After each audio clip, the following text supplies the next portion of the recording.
पाकिस्तान को अब देश के नामचीन और आर्थिक मामलों के विशेषज्ञ अब्बार नासिर ने भारत के पूर्व प्रधानमंत्री डॉक्टर मनमोहन सिंह के दिखाए रास्ते पर चलने की सलाह दी है। नमस्कार दोस्तों, मेरा नाम जगदीश है और आप देख रहे हैं मेरा यूट्यूब चैनल वीसी कल्चर। तो बने रहिए हमारे इस वीडियो में। पाकिस्तान एक बार फिर से कटोरा लेकर अंतर्राष्ट्रीय मुद्रा कोष के दरवाजे पर पहुंच चुका है। पाकिस्तान की योजना है कि वह IMF से 6 अरब डॉलर का नया लोन अगले 3 साल के लिए हासिल करे। इस ताज़ा कर्ज से परेशान पाकिस्तान सरकार अपने पुराने कर्जों को चुकता करेगी, जो उसने चीन से लेकर खाड़ी देशों से ले रखा है।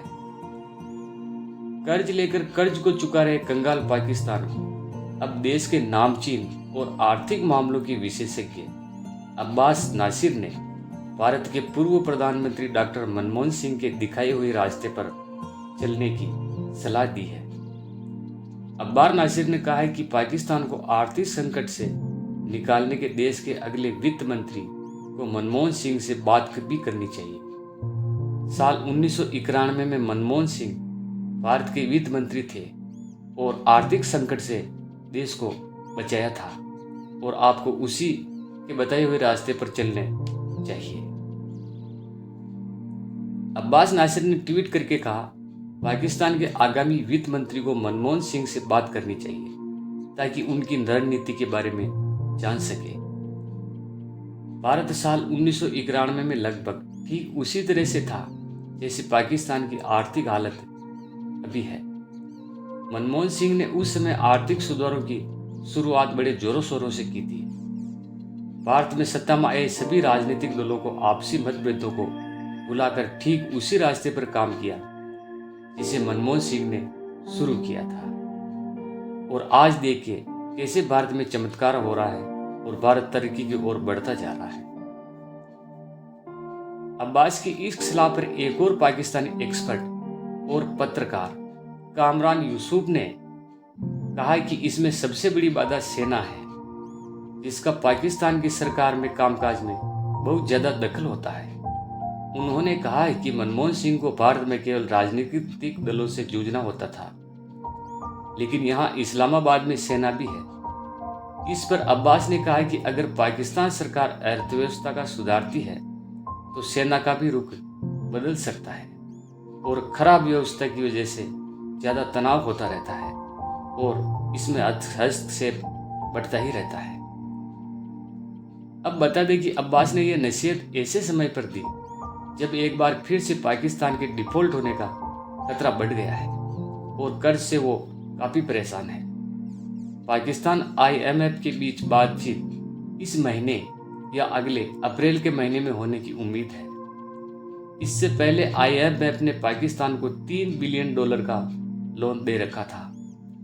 इस कदम से पाकिस्तान को डिफॉल्ट होने से बचने में काफ़ी मदद मिलने की उम्मीद है। हालांकि IMF कार्यक्रम के बावजूद पाकिस्तान को अन्य कर्ज देने वाले, जिसमें बहुद्विपक्षीय, विपक्षीय और वाणिज्यिक संस्थाएं शामिल हैं, देश के घटते विदेशी मुद्रा भंडार को बढ़ाने और इससे बाहरी क्षेत्र के दृष्टिकोण से सुधार करने में सहायता करने में संकोच कर रहे हैं।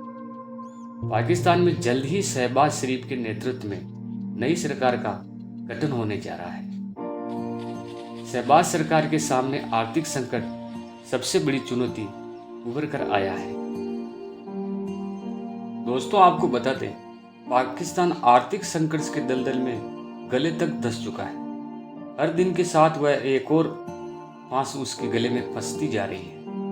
IMF की तरह से भी राहत अभी दूर ही नजर आ रही है। भले पाकिस्तान प्रधानमंत्री मित्र देशों से कर्ज मांग रहा है, लेकिन वह खुद स्वीकार कर चुके हैं कि कर्ज संकट का हल नहीं है।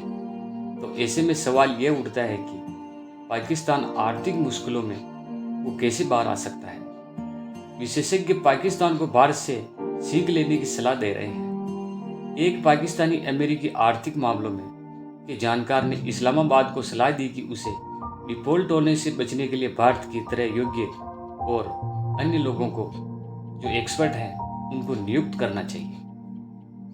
एक्सपर्टों ने भारत के उन फैसलों को प्रशंसा और आदर किया जो उसने दशकों से पहले लिए थे, जब वह भी इसी तरह के संकट का सामना कर रहा था।